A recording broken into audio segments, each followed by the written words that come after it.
తీసుకుందామా?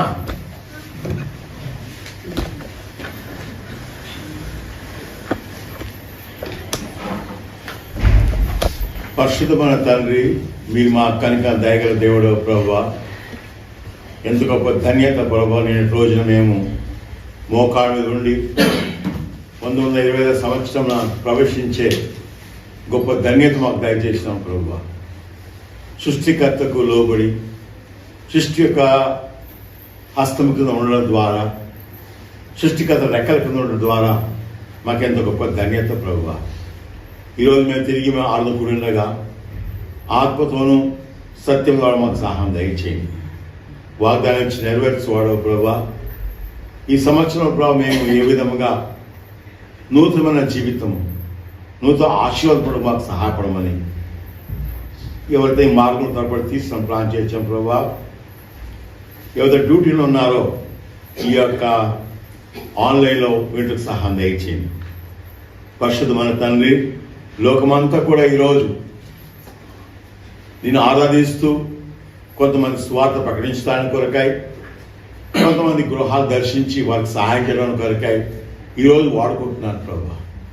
పరిశుద్ధమైన తండ్రి, మీరు కరుణించిన వారే, మీకు వాక్యంతో మాతో మాట్లాడిన వారే, ఆత్మతో సత్యముతో ఆరాధించడం మాకు సహాయపడమని ప్రభు అయిన క్రీస్తు ప్రకటించినాం తండ్రి.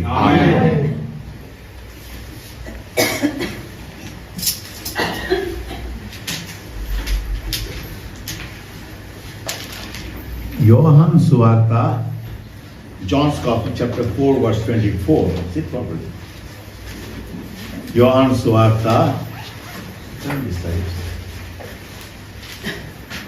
యోహాను సువార్త 4:24. అందరూ చదువుకుందామండి. యోహాను 4:24 చదవండి.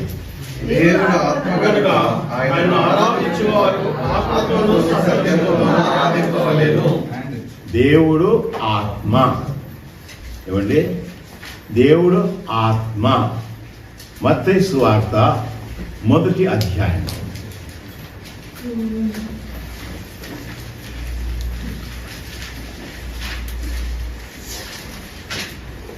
మొదటి వచనం. మత్తయి సువార్త 1వ అధ్యాయము 1వ వచనం చదవండి. ప్రభువైన యేసు క్రీస్తు యొక్క వంశావళి. ఏమండి? ప్రభువైన యేసు క్రీస్తు యొక్క వంశావళి. Abraham begot Isaac, and Isaac begot Jacob, and Jacob begot Judas. ఇది వంశావళి. సరేనా? నా చదవండి 18 చదవండి. 18.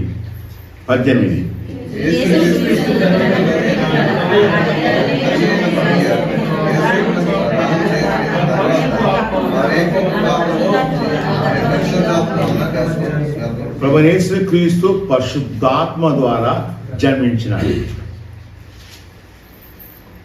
మనం గ్రహించాల, పరిశుద్ధాత్మ ద్వారా ప్రభువైన యేసు క్రీస్తు జన్మించినాడు. యోహాను సువార్త 3వ అధ్యాయము 6వ వచనం. శరీరమూలముగా జన్మించేది శరీరమును, ఆత్మ. అంటే మనం అందరం కూడా ఈ లోకంలో శరీరములో జన్మించినాం. ఏ దేశమైనా,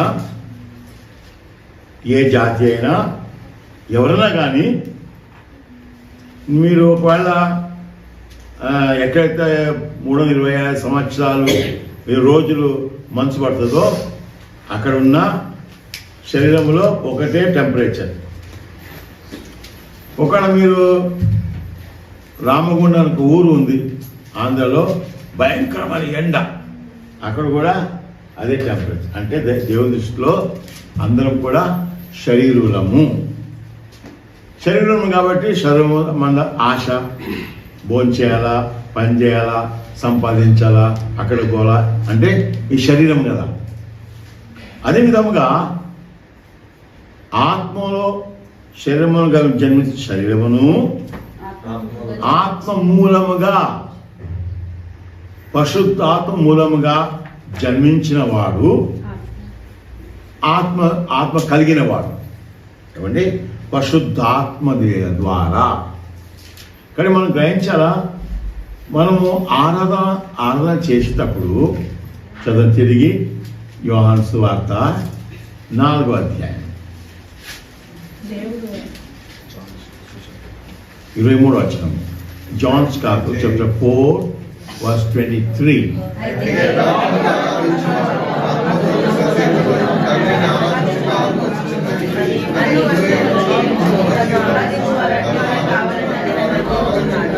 ఎటువంటి ఆరాధన? ఆత్మతోనూ సత్యం. అనగా మనము దేవునితో సహవాసం ఉండే ఆరాధన వేరు, దేవునితో సహవాసం లేని ఆరాధన వేరు. దేవునికి ఏం కావాలా? ఆత్మతోనూ. ఇప్పుడు అనుకుంటున్నాను, ప్రభా నేను సమస్తానికి ఇచ్చేస్తున్నాను ప్రభా, అది సత్యమేనా? ఒక ఆయన అంటాడు, నేను ప్రాణం పెట్టడానికి సిద్ధంగా ఉన్నాను, డబ్బులు మాత్రం ఇవ్వను.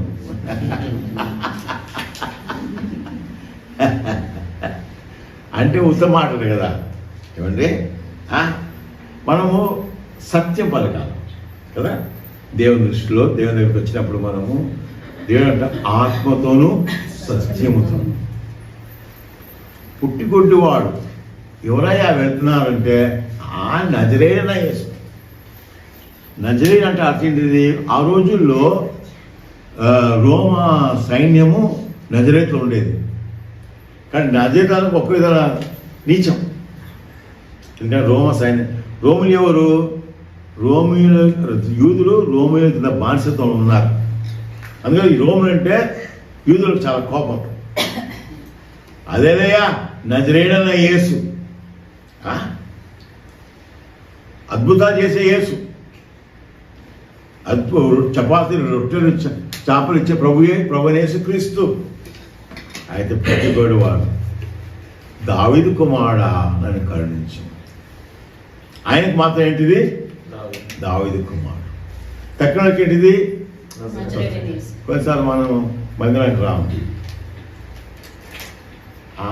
ఏం చేయాలా, ఇంతగా కష్టపడ్డాను కానీ నాకు వీధ దొరకలే, మందిరం అనుకున్నాం, బయట దూరం అనుకున్నాం. అంటే మనం గ్రహించాలా, నిజమైన దేవుడు కదా.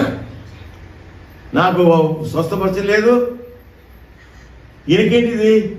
నజరేయుడైన అంటే దావీదు రాజా నన్ను కరుణించు. ఏం ఆశ ఆయనకు? ఎంబటే కళ్ళు వచ్చిన తర్వాత ఎంబడించినాడు. ఆయన హృదయంలో ఉండేది ఆశ కదా. ఆయన ఆశ ఏంటిది? ప్రభువా నేను నీ వెంబడి పోవాలా. కానీ మనం గ్రహించాలా, దేవుని గారు ఆరాధన చేసినప్పుడు కొద్ది మాటలు ఆరాధన చేయాలి. ఎవరైతే రోజంతా ఇంట్లో 10 విషయాలు ఆరాధన చేసుకుని ఉంటారో క్లుప్తంగా ఆరాధన చేయగలరు. ఆరాధన ఇది శాశ్వతం, ప్రార్థన తాత్కాలికమే. మనం ప్రార్థన చేస్తాం, ప్రభువా నా కుమారుడు బాగాలేడు, నా కూతురు పెళ్ళిలో, లేకపోతే ఇంకేదైనా సమస్య, అది ప్రార్థన కదా. ఆరాధన మాకు దేవుడు ఏమై ఉన్నాడో, ఈ వారంలో దేవుడిలో నాకు ఏం అనుభవం ఉందో అది ఆరాధన. కాబట్టి తను ఆరాధించేవారు ఆత్మతోనూ సత్యంతో ఆరాధించాలి. ఊరికే అనకూడదు కదా. మన మాట ఏంటో కొద్ది అనుకోండి, మన మాటలో కొద్ది మాటలు ఉండాలి. ఎందుకు? ఇర్మియా గ్రంథము 10వ అధ్యాయము 10వ వచనం. జెరమియా చాప్టర్ 10 verse 10.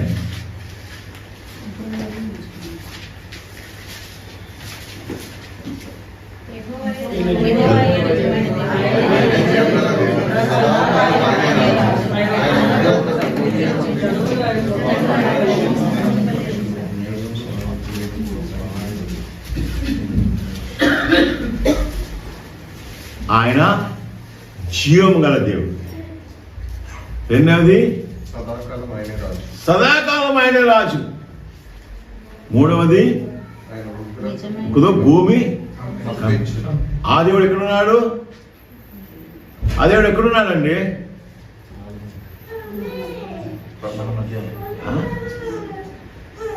దేవుడు ఎక్కడున్నాడండి? మన మధ్యలో ఉన్నాడు కదా. మనం గ్రహించాలా, ప్రభువా ఆ గొప్ప దేవుడు మన మధ్యలో ఉన్నాడు. నజరేయుడైన యేసయ్య కాదు కాదు, నాకెవరు? రాజు. ఏ రోజుకు యేసు జన్మిస్తే ఎవరైనా అయితే వాళ్ళకేంటిది? జ్ఞానులకేంటిది? యూదుడుగా పుట్టిన రాజు ఎక్కడున్నాడు? కాబట్టి మనం గ్రహించాలా, మన యొక్క దేవుడు మనకు ఏమై ఉన్నాడో అది ఆరాధన. దాని మించింది ఆరాధన లేదండి. మనం ఎంత చేసినా దేవుడు అంగీకరించాలి కదా. దేవుడు నాకు ఏమై ఉన్నాడో మనం దేవుడి బిడ్డలో మనం పరీక్షించుకోవాలి. ప్రభువా ఈ వారం అంతా నేను అనుభవించలేదు ప్రభువా, నన్ను క్షమించు ప్రభువా. తర్వాత మనం ఆరాధన చేయొచ్చు. ఆరాధన సిద్ధపాటు, సిద్ధపడి రావాలి ఆరాధనకు. కోరమంగళలో మందిరం ఉంది, ఎన్నో మందిరాలు పోయినారు, కానీ ఈ మందిరం మాత్రం సూపర్ ఉండే అవ్వా. ఎందుకంటే బెంగళూరులో మందిరం కట్టడానికి పర్మిషన్ లేదు. వాళ్ళు ఏం చేస్తారంటే ఇల్లు కట్టినారు, ఒక హాల్ కట్టుకున్నారు మందిరానికి. అందరు కంప్లైంట్ అనేది చర్చ్ కట్టుకున్నారు. చివరికి భయంతో డెడికేషన్ అయిపోయింది. వచ్చే వారము మందిరం ఉంటుందో లేదో, ఎవరన్నా కంప్లైంట్ చేస్తే ఎక్కడ కూర్చుంటామో మనకు తెలియదు, చెప్తాంలే. ఆవిడేమో చేసినారు, అందరూ భక్తితో సాధన పడుతున్నారు. ప్రభా ఈరోజు మందిరం ఉంటుందో లేదో. నేను చూసినా కదా, ఎంత ఎంత సంతోషకరమైన ఆరాధన. ఎందుకు? సిద్ధపడి వచ్చినారు వాళ్ళు. మనమే సిద్ధపడకుండా వచ్చేస్తాం. మనం సిద్ధపడాలి దేవుని ఆరాధించడానికి.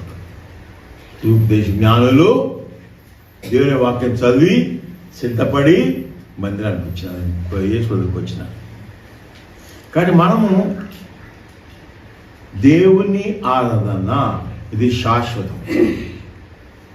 ఈ శాశ్వతమైన ఆరాధన కొరకు మనం నోటి మాటలు జాగ్రత్త ఉండాలి దేవుని దగ్గర కదా. ఉత్తే మనం పలకూడదు. మనము ఎవరైనా రాజు, శాశ్వత రాజు మన దగ్గర ఉన్నాడు కదా. అది కూర్చోబెట్టాను అబ్బాయి. Please take go and sit there. Go and sit there. Go and sit with mommy. Good boy. కాబట్టి మనం sit there with mommy. You're a good boy.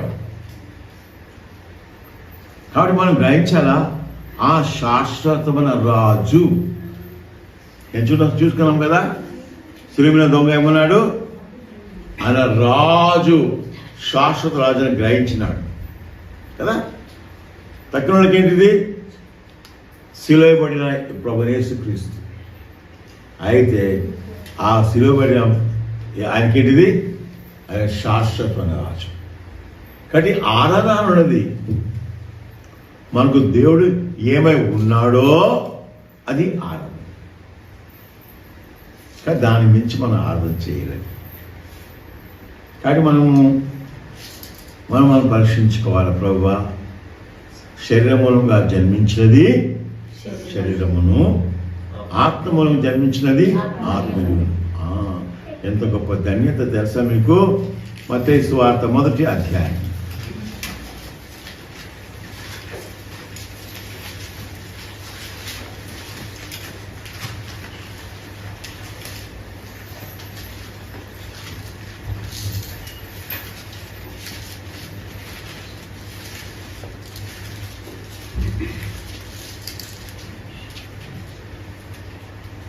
18 అందుకు చదవండి. మత్తయి 1:18 చదవండి.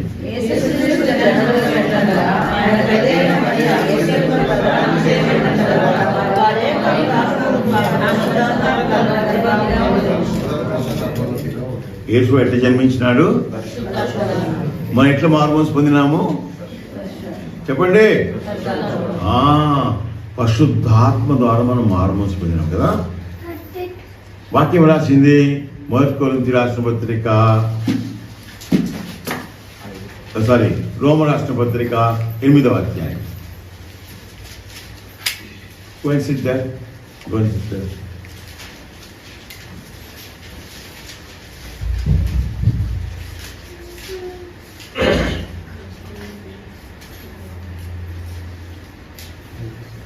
తొమ్మిది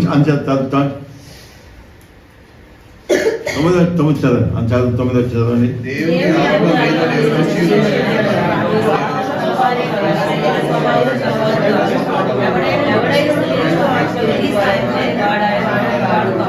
ఎవడైనను క్రీస్తు ఆత్మ లేని వాడైతే వాడు దేవుడు వాడు కాదు. క్రీస్తు ఆత్మ. ఈ వంశావళిలో మనం ఎవరి వంశం మనము? ఏమండి మన ఎవరి వంశం మనము? ఎవరి వంశం అండి మనము? యేసు ప్రభు యొక్క వంశావళి కదా. Yesu don't come here. No SIT.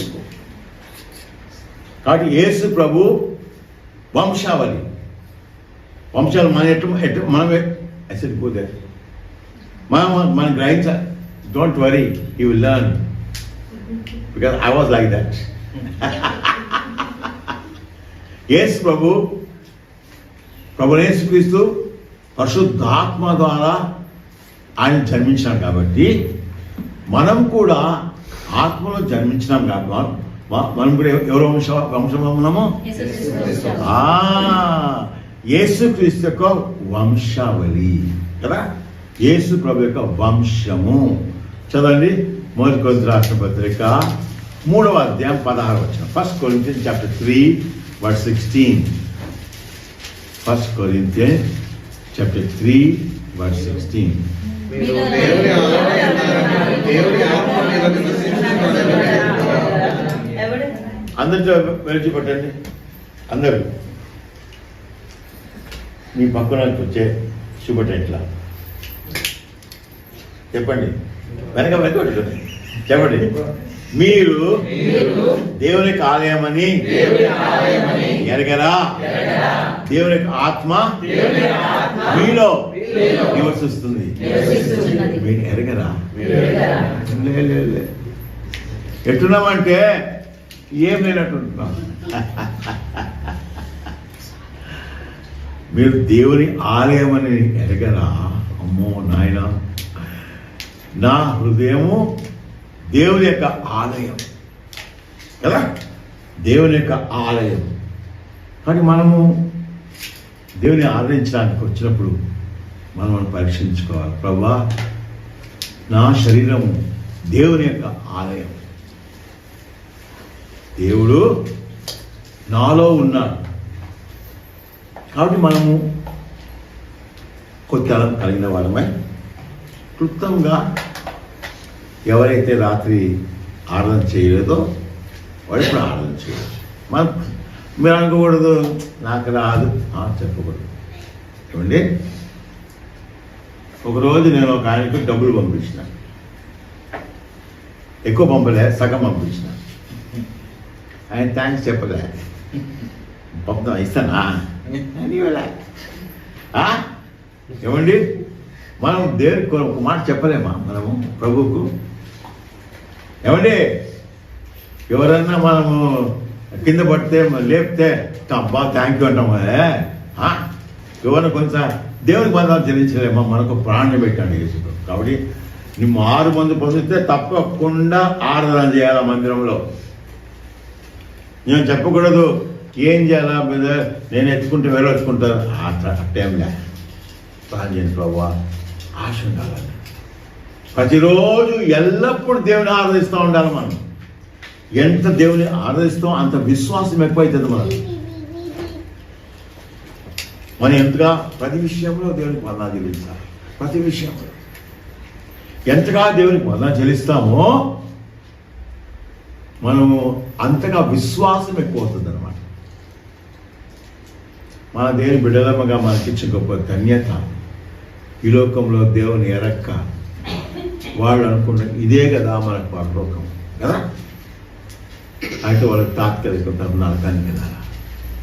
దేవుని దయ ఇక్కడ మన పాపం క్షమించినాడు, మనల్ని ఏర్పరచుకున్నాడు, ఆశ పుట్టించినాడు మా దేవుని నమ్మడానికి కొరకాయ. కాడికి తలుపు కలిగిన వారమై మనం దేవుణ్ణి ఆరాధిస్తాం.